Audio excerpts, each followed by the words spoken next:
And the representation of scalar coupling J is also shown here. This is the way that normally we show Nj. What is N? N represents the number of bonds between the nuclei. N represents the number of bonds between the two nuclei. Okay, and J is the scalar coupling constant. Suppose if you are talking about two nuclei which are separated by two bonds, then we say 2J. 2J indicate, okay, this is a scalar coupling constant of two nuclei which are separate which are separated by two bonds. Okay, if it is 3, then you have to imagine like both nuclei are separated by 3 bonds. So, and also in the suffix we write the actual nuclei that are interacting. For example, in this case, if I write it like this, 2CH, this is the actual notation. Okay. For example, if I write the scalar coupling constant like this, that means C and H are the two nuclei which are interacting, and these two nuclei are separated by two bonds, isn't it? So this 2 indicates the number of bonds between the two nuclei between these two nuclei. Okay, and as you know that I already pointed out indirectly that the CH coupling 1JCH, that means the carbon and hydrogen coupling is generally found to be very, very high. So which is generally is the case for the carbon-13 NMRs. That is the reason why that normally we use a double resonance to eliminate the splitting. So maybe we will discuss that aspect in the later next semester. For the time being, you just remember that the CH bond coupling is much stronger. Why? Because they are just separated by one single bond, and which is reflected in the coupling constant as well. So the coupling constant are generally found to be 120 between 120 and 150 hertz, right? And we take the other example 2JCH. 2JCH. What do I mean by this? So C is the carbon, H is the hydrogen. These two nuclei are basically separated by two bonds, and such a case, such a nuclei, in generally their coupling constants are found to be -10 to 20 hertz. Okay, -10 to 20 hertz. So likewise, we can explain for any other things. In most of the cases, single bond, double bond couplings are very, very important and significant, and 3 bonds and 4 bonds couplings are also detectable and significant to some extent, especially for some molecules. But beyond 4 bonds, the coupling is not seen in most of the cases. Beyond 4 bonds, normally most of the compounds do not give any coupling. They do not couple, right? If they are separated by 4 bonds, naturally they don't interact. For example, let me give an example. Let's say you have a benzene, and benzene you have maybe 1,4 positions, 2 hydrogens are there, right? So what is the interaction between these 2 hydrogens, 1,4 CH hydrogens? So if you just calculate the number of bonds, CH is the 1, and then 1, 2, 3, 4, 5. So it is basically 5 bonds. 5 bonds. So between the CH hydrogens which are basically located in the 1,4 position of a benzene ring, there are 5 bonds. So we don't see any coupling between them. Okay, they don't couple, and then we don't see any splitting. Okay, whereas 1, 2 CH carbons normally, they give, because ortho CH coupling we can see, because the ortho hydrogen 1, 2 positions, if you have in the benzene ring 1, 2 positions CH coupling. So that is basically those hydrogens are separated by 3 bonds, which is generally very prominent. 3 bonds, okay, CH hydrogens 1, 2 position, which are present in 1, 2 positions of benzene. are separated by 3 bonds are very significant. Okay, so that is the general case, but there are certain examples where we see always some type of violations or exceptions, I would say. You can see a molecule like this. This is a molecule people have actually experimentally in the laboratory. It was synthesized on this molecule. If you see the coupling, let's say CH3 means you can write hydrogen like this here, and then this CH2 you can write like this. Okay, so people have observed people have observed a splitting between this hydrogen because of the interaction between this hydrogen and this CH2 hydrogen. And if you calculate the number of bonds between them are 9. So 9JHH was found to be 0.4 Hertz, which is significant, which is really significant amount of coupling. This was an exceptional case. Of course, a couple of things were there in the literature. You can always find them. So as an exceptional case, people have observed a 9-bond separated protons coupling in this molecule. Of course, there are a couple of other molecules. You will find it in the literature, which are not basically very important to discuss at this point.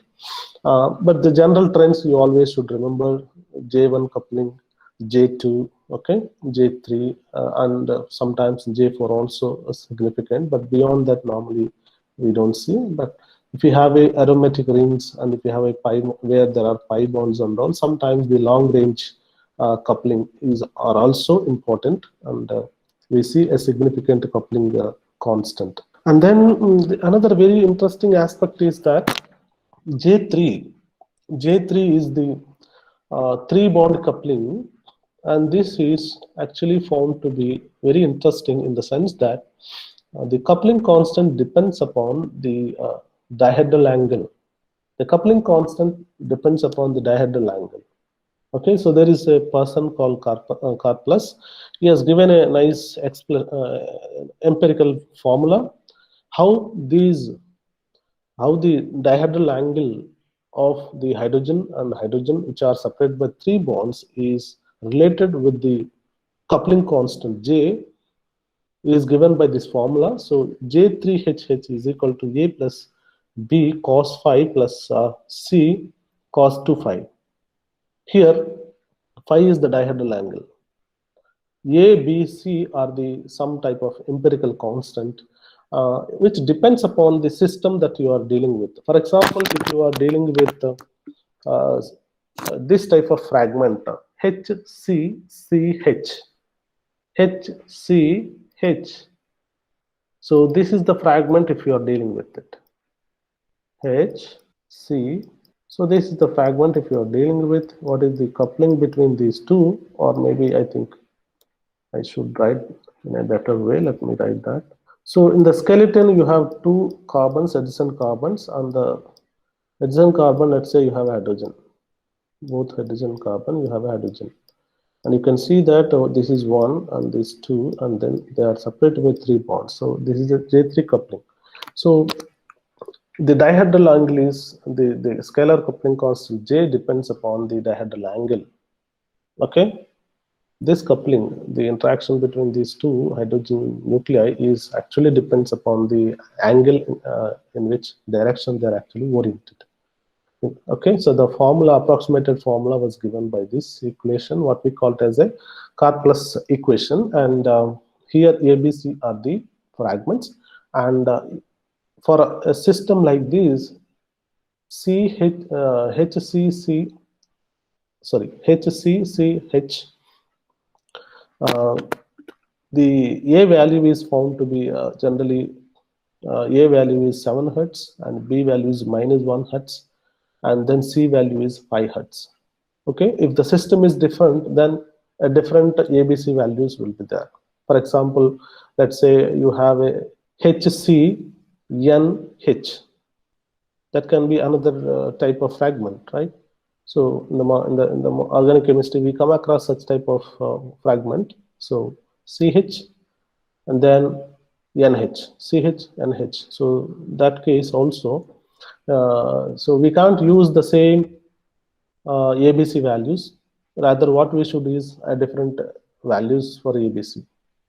Okay, so different values for ABC we have to use for different fragments, and there is a nice relation. And then people, what they used to do in older days, they try to calculate the J value, and based on the J value, people try to after calculating the coupling constant, they try to plug in this particular expression, and from there they try to say calculate the dihedral angle. From the dihedral angle, one can actually interpret what is the conformer.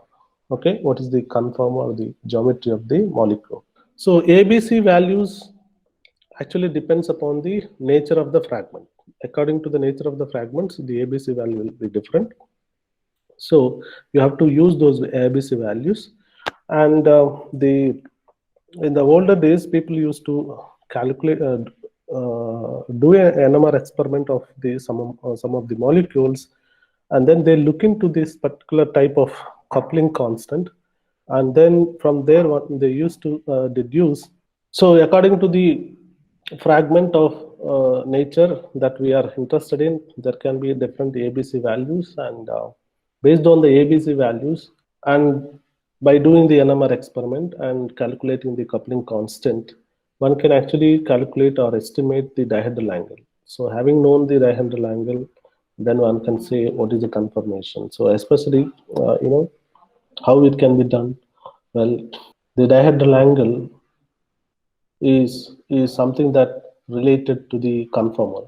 Okay, dihedral angle. For example, you take a ethane molecule, and if the dihedral angle between if the dihedral angle between the two hydrogens is 180, then what it means? It means basically they are, staggered or eclipsed. Staggered. So if the two hydrogens are, in the case of ethane also, you can see that two carbons, and then there is a H and there is H. So that is also exactly this HCCH fragment, and you can actually do an experiment and calculate the J coupling. If it is a staggered, then the coupling constant have to be much lower. Okay, and the dihedral angle can be estimated based on the coupling constant.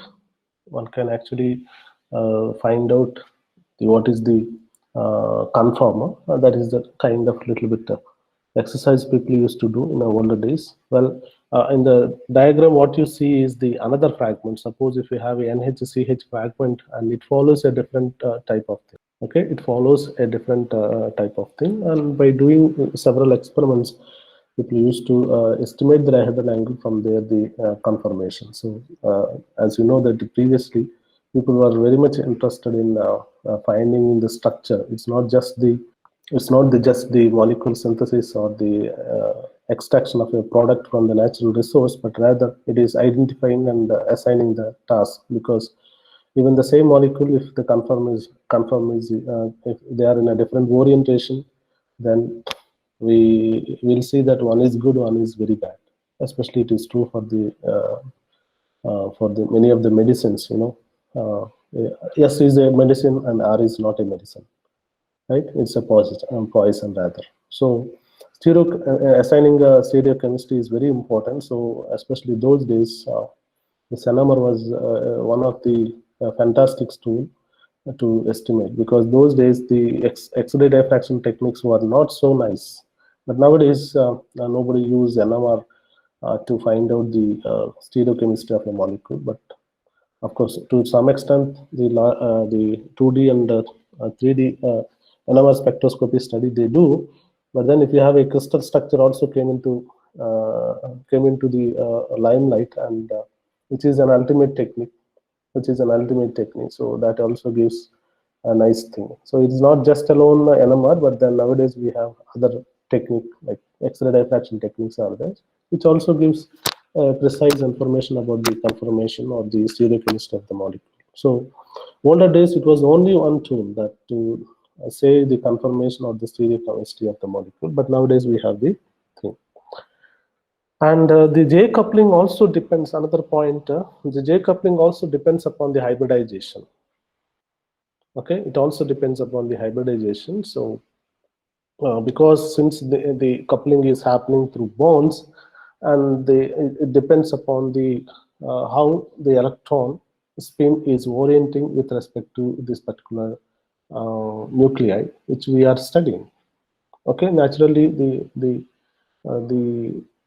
s orbital actually contribute a lot to the coupling constant, especially the s orbital. Okay, so in the case of the sp hybridized hybridized thing, then we will find that the coupling between a CH coupling, okay, a CH coupling where there is a SP coupling, SP hybridization, we see that the coupling constant is more, and whereas the same CH, if they are from the sp2 hybridized orbitals, then we will have a little less scalar coupling constant, and sp3 is much smaller, which is essentially because of the fact that the nuclear spin is interacting with the electron spin in the bonding, because the coupling is happening through the bonds, not through the space.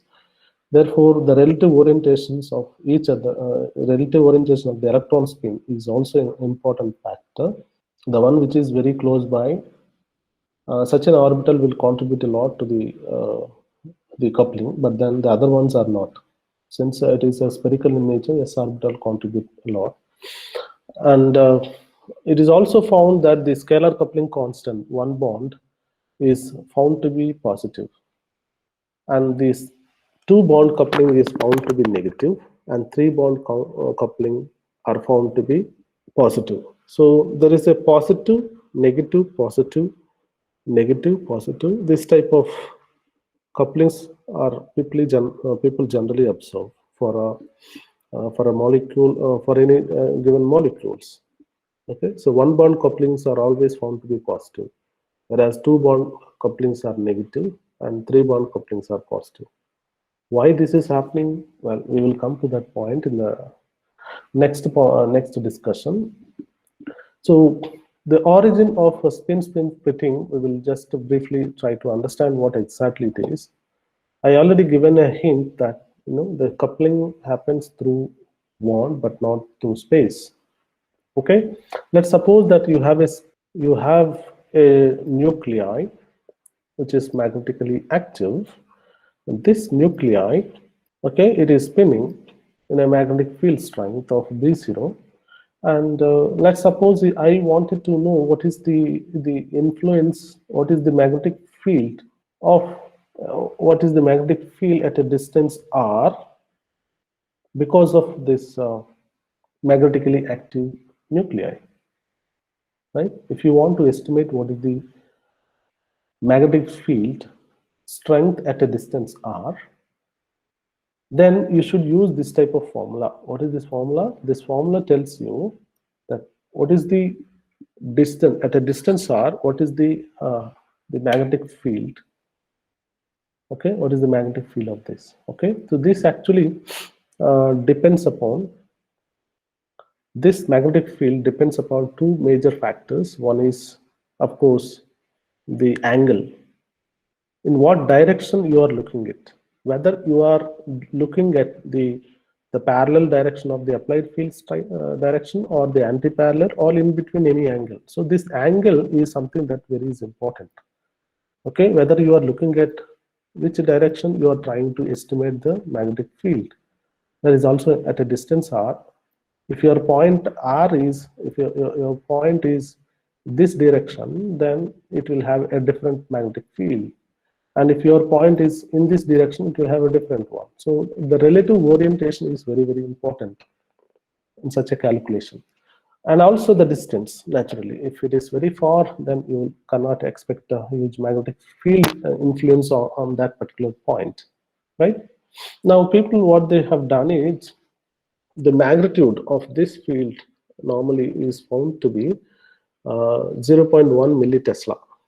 Okay, suppose if you substitute the distance r is like 3 angstroms or the 0.3 nanometer, the distance, at that distance, the magnetic field, okay, because this is a magnetically active nuclei and it is spinning, and because of its influence there will be a magnetic field in the at a distance r.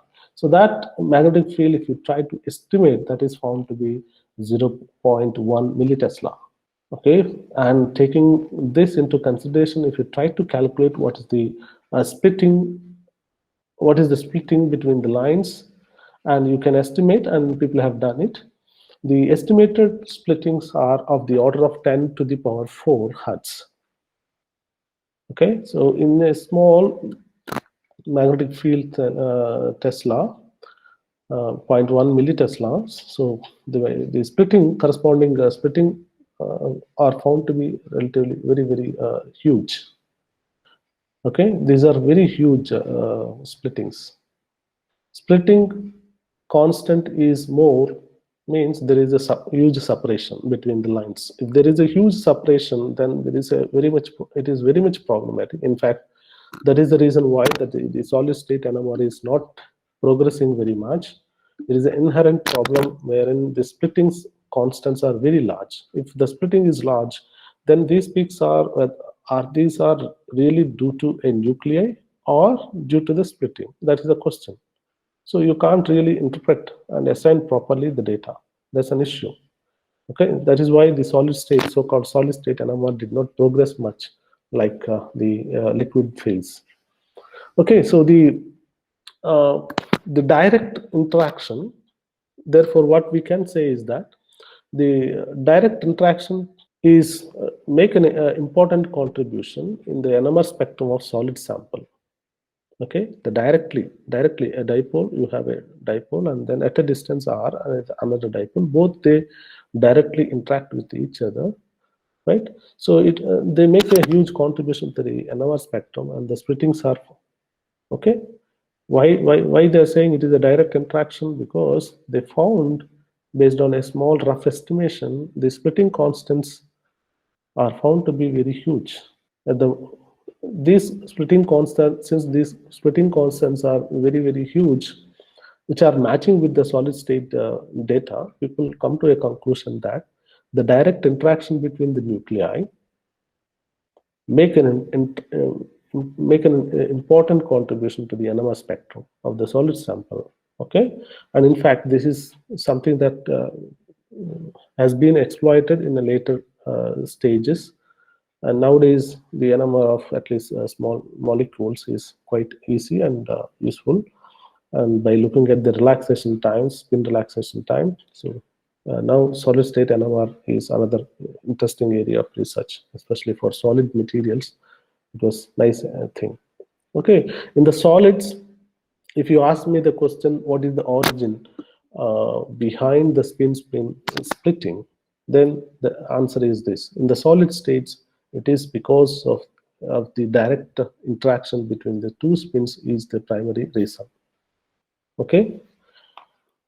Now, when it comes to the liquid phase, what exactly happens is that this is not the case. In the liquid phase, this point we have already discussed with regard to some other aspect, neighboring group contribution to the Sealing constant. That is, there also we have got this term 1 over 3 cos square theta. So this factor actually, on an average, is basically averages us to 0. This factor becomes 0. Why? Because the molecule is not static. It is instantaneously, every time it is moving. I mean, it is in a motion, a rotational, vibrational, translation, and different type of flickering motion. Everything is there. Therefore, so before a molecule sees the presence of the other, before they sees the presence of the other, then they are trying to move to some other thing. So there is no enough time for the two nuclei to interact. Okay, so therefore, naturally, the interaction cannot be a dipolar interaction. Okay, interaction cannot be a dipolar interaction in the liquid phase. In fact, that was a positive thing. Had it been the case, if this If it was a dipolar interaction, then there could be a huge separation between the peaks. Then NMR would have been very much complicated, and perhaps it could not been used like this. Okay, it could have been another some other ordinary technique. But then now NMR becomes so beautiful because in the liquid phase that we don't see this dipole interaction is not possible because of this particular factor 1 minus 3 cos square theta.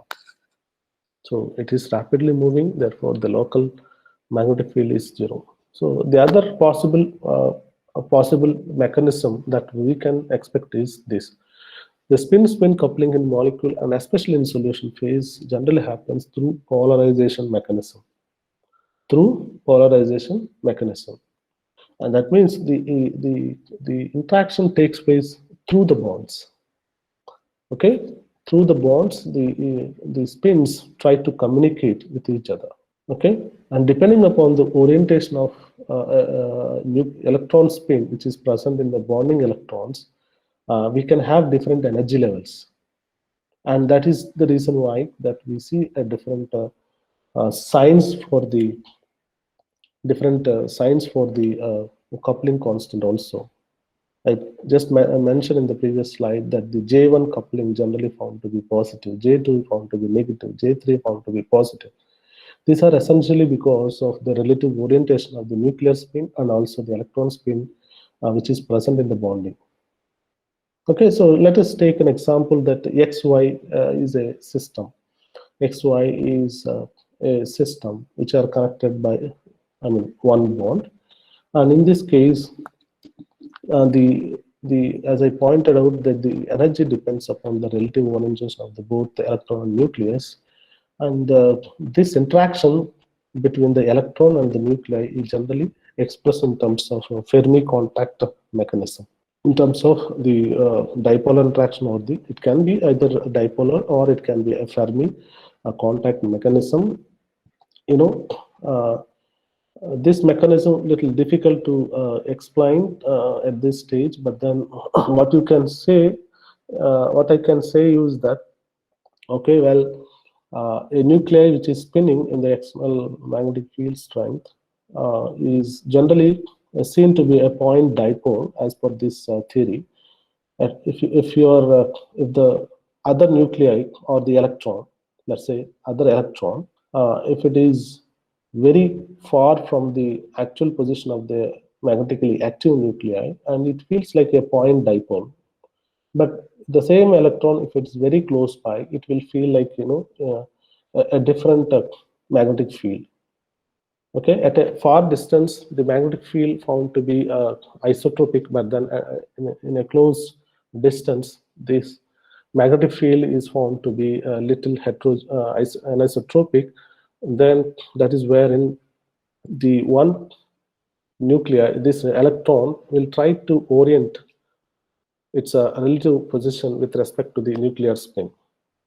Okay, and this is a very nice thing that really explains you what exactly happens and why the J1 coupling is positive. That can be explained in this particular slide. You can see that if XY is a spin system, and if both are interacting, okay, if both are interacting, then the X nuclei, let's say it is having alpha spin. Let's say the X nuclei, let's say it is having alpha spin. Alpha means always pointing upward, beta means downward. So like X nuclei is pointing upward. If that is the case, you know that the most stable configuration of electron and the nuclei in a bonding, then generally they have to be antiparallel to each other. Now, the bonding electrons, X and Y both are connected with bonding electrons, and then these electrons can be either alpha or beta. You know that the electron is also having a half spin, so it can be half spin or minus half. Both are possible. So the most stable configuration is like anti-parallel spins are according to the Pauli's principle. Normally, these have to be antiparallel. The electron spin and the nuclear spin has to be antiparallel. Such a thing is a most favorable thing. If this is so, then naturally the other bonding electron has to be upward. Okay, upward. If because the other one is antiparallel, this is antiparallel. So therefore, naturally this has to be upward. If this is upward, what will happen to the other one? The other nuclei spin can be either positive, either can be upward or downward. Okay, but then we know that the Pauli exclusion principle tells you that again, especially it was true for the hydrogen nucleus also. But if the hydrogen nucleus and the electron, if both are antiparallel to each other, such a configuration is found to be more stable. Therefore, overall, here this nuclear spin can be either upward or downward. But then since this is already pointing upward, and if this is pointing downward, such a configuration will have a lower in energy.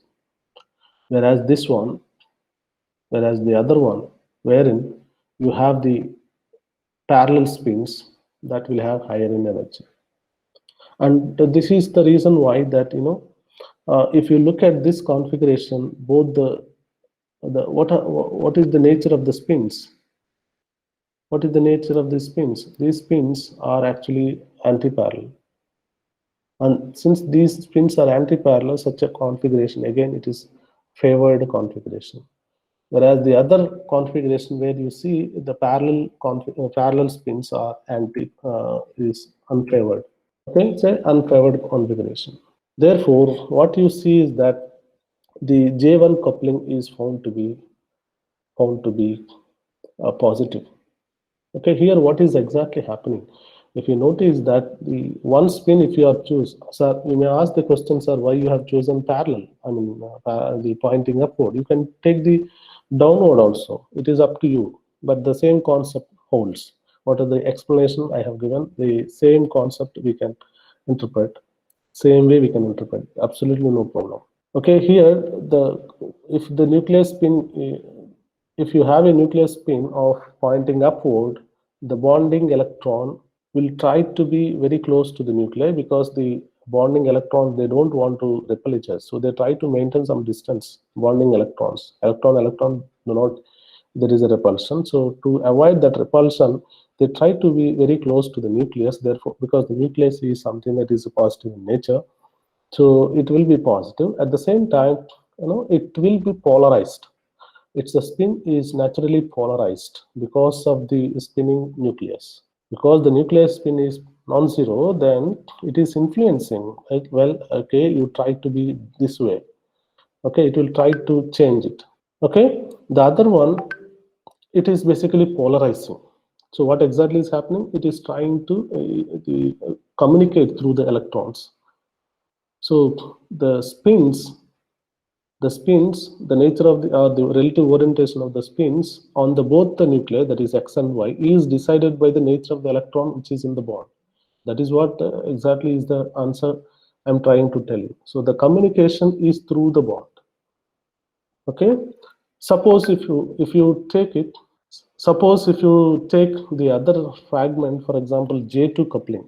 If you have a J2, then you will have to imagine a fragment like this. See, any carbon, it is connected with the two hydrogens, or maybe yeah, two hydrogens, you can just imagine. In this fashion, what will happen is that the same thing you can start with it. Okay, X nuclei, let's say we can start from X. The X nuclei, it is, let's say if it is a parallel spin, I mean upward spin, the bonding electron has to be downward spin. Then what happens to the other electron? The other electron, definitely it has to be upward. Okay, if this is upward, the spin, then the other spin, the other bonding electrons, unlike in the previous case, here it will be parallel. Why? In this case, this is a carbon. This is a carbon, and the carbon, we have the Hund rule. Hund rule or Hund rule. Okay, so according to which the anti triplets are much favored, right? Anti-parallel spins are much favored configurations, right? So the other bonding electron, okay, so this bonding electron naturally is decided with this, and it will be pointing upward. But the other electron will also be pointing upward. Why? Because of the Hund rule. Okay, if this is pointing upward, naturally the bonding electron in this CY bond, okay, it has to be pointing, it has to be a beta spin, and then if this is beta spin, this Y has to be, Y can be either alpha or beta, but in this case what exactly happens is this is the most favored configuration. This configuration is most favored, where you have X spin is and Y spin both are parallel. X spin and Y spins both are parallel. Is this configuration the most favored? If this is like this, then that is not a favored configuration. Whereas in this case, you can see here both are actually, uh, I mean, both are anti-parallel. Of course, there are other possible state also was given, but here we have not written the other possible state. The other possible state is that you have to point downwards, which is unfavored configuration. Okay, so because of this particular nature of the orientation of the nucleus and the electron spin, normally this the J2 is found to be negative in nature. So this type of discussion we can extrapolate for various other type of nucleus. Well, that is all. That is all not necessary, but for the time being, what you can remember is that, and J2, J1 is positive, and J2 is negative, and J3 is again positive, and this type of it continues. And this is primarily because the electron, the nucleus and electrons, the nucleus, I mean, overall, the nucleus are communicating through the electron spins in the bonding. Okay, so and the relative orientation actually dictates which is favored configuration, which is unfavored configuration, and that is the reason why some of these coupling constants are found to be negative, and some of these coupling constants are found to be positive in nature. Okay, so today what we have learned is essentially what is spin-spin splitting, and what are the different type of coupling patterns, what are their magnitudes, and what is the origin of spin-spin splitting.